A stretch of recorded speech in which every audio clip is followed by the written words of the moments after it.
Today's video is Chapter 8, Lesson 6. We're going to do some more special factoring. So we're going to look at the first term, including the coefficient and the variables. Can I square root this? Yes, I can. Can I square root the last term? Yes, I can. That's what makes this special. So if I square root 4x squared, I get 2x. If I square root 25, I get a 5. Because these are both plus signs, this would be a plus sign. So we're going to ask ourselves, does this work to get that? Square the first, square the last, multiply, that's 10, and double to make 20. So yes, it does work. So we don't have to go through all of the options and guess and check. We can go straight from the blue to the yellow answer. Okay, here's another example. Can I square root the first? Can I square root the last? Yes, I can, so let's do it. Square root an x squared gives me a normal x. Square root of 9 gives me a 3. The signs are both plus signs, so this would be a plus sign in here. Let's test and see if it works. Square the first, square the last, multiply, 1 times 3 is 3, and double, that makes 6. So we've just factored the blue into the yellow. Alright, here's your first video question. Square root the first, square root the last. What would you get as an answer?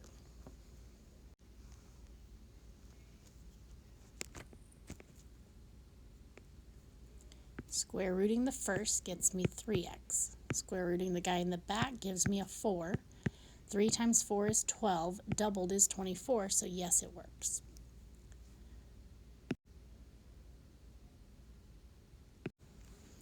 All right, let's look at this one. Can I square root the first? Yes. Can I square root the guy in the back? Yes. If I multiply 10 times 1 and double it, I get 20.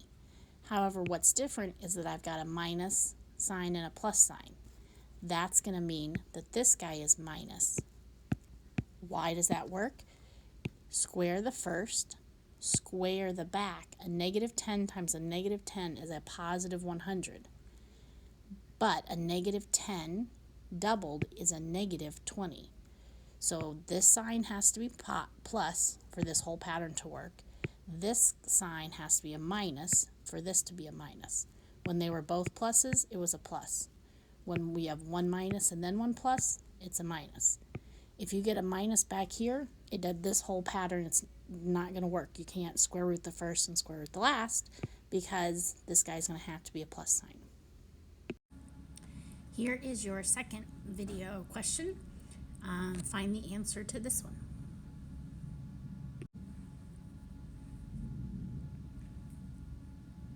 When I square root the first term, I get 4x. When I square root the back term, I get 11. 4 times 11 is 44, doubled is 88. In order to get a negative 88, this has to be a negative 11 squared. So there's your answer. Now, what if they had those one extra set of directions that didn't just say factor, they said solve? So if I had the same question, but they wanted me to solve it, remember I would set it equal to 0. They might even have this 121 on the other side as a negative 121, and we have to do some rearranging. So solving might be rearranging, might not be rearranging. Definitely means set it equal to 0. And then I've got two ways to look at this. I could say square root drops the exponent of 2. It also drops the parentheses. I don't need those parentheses anymore if I don't have the tiny 2. Another way to look at it is I've got 4x minus 11 twice. I've got 2 of them equal to 0. Drop the parentheses, set it equal to 0. When I do it again, I'm going to get the same answer. I don't need to do it twice. I really just need to do it once. So either way, we end up with 4x minus 11 equals 0. We're going to add 11 to both sides. 4x equals 11. Divide by 4. It's not nice and pretty, but that's okay. It's going to be 2 3/4, 2.75. All right, let's look at this guy. He's gross and nasty with all these fractions, but we can do it, not too bad. I have it set equal to 0, so they must want me to solve, even without the directions of solving. So here we go. We're going to square root the first guy. That just becomes a y. Square root 4/9? Well, that's the same as square rooting the 4 and square rooting the 9 separately. So square root of 4 is 2, square root of 9 is 3, 2/3. This minus sign means it's going to be a minus. If we multiply 2/3 times 1 and double it, we would get 4/3. 2/3 plus 2/3 is 4/3. Now in order to solve it, I could square root it, or I could write it twice, drop the parentheses, set it equal to 0, and y ended up being 2/3. Not too bad. Okay, let's look at this guy. We need to factor him. Can I square root the first? Can I square root the last? No, I can't square root them. So is it prime? Do I just give up? Do I start guessing and checking? Well, I notice that there's a greatest common factor that I could take out. So if I divide both of these by 5, I'm left with x squared and 16. X squared minus 16. Oh, wait. Isn't this something special? I think it's something special.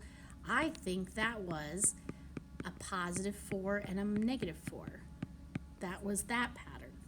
So by taking out the greatest common factor, I was left with something that looked familiar, that was easy to do. So here is the answer. That is what it looks like factored. If they asked me to solve this one, then essentially 5 equals 0 doesn't make sense, and you don't do anything with it. You just put x plus 4 equals 0 and x minus 4 equaling 0, but you don't really need to worry about this 5 up front. If they ask you to factor it, this is the answer, this whole thing, because this is how we get back to that yellow question. So it's important to have the 5 out there, but the 5 won't do anything when we're trying to actually solve. All right, what are your thoughts on this one? How would you approach this question? I mean, I could move the 81 over. I don't think that's really going to help me. I could square the first, square the last, multiply and double. But I don't think that's going to help me. I think what I would really like is I would like for the 2 to be gone. Do you remember what I said earlier in the video? How do we make an exponent of 2 go away? Square root. And whatever I do to one side, I do to the other side. So on the left side, I have y minus 6. I don't need the 2 and I don't need the parentheses. Now what's weird is on the right side, what would you normally say? 9, right? It's going to be a 9. But wouldn't negative 9 also work? Wouldn't negative 9 times negative 9 equal positive 81? So this is weird. You have to actually write both options and solve both options. So add 6, add 6, add 6, add 6. We get 2 answers, 15 and 3, because that's where it crosses, that's where that picture crosses. But I don't think this is intuitive. Like, I don't think when we look at this 81, we normally go, boom, I should write negative 9. Your last video question is to solve. So not just factor, but go all the way to solving.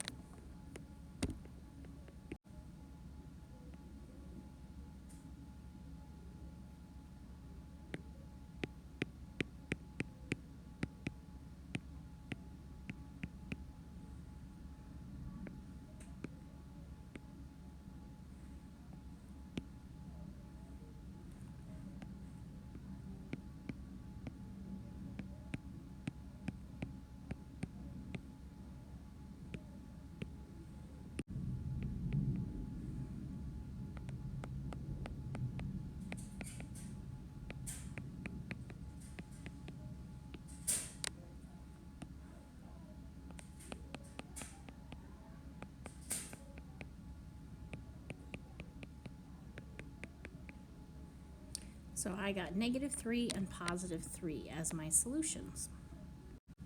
Now, you may have looked at this and said, the greatest common factor is not 2. You may have thought, Ms. Bainhauer, 8 is actually the greatest common factor. So if you pulled an 8 out of both of these, you would get x squared minus 9. Then x squared minus 9 is still the difference of perfect squares, so x plus 3, x minus 3. And I would have an 8 on the outside. The 8 doesn't really help me to solve it. I set each of these equal to 0, and I still get -3 and +3. So, greatest common factor you could take out of 2, you're left with, you could square root the first and square root the back. You could pull out an 8, square root the first, square root the back, and in the end, you get the same answer.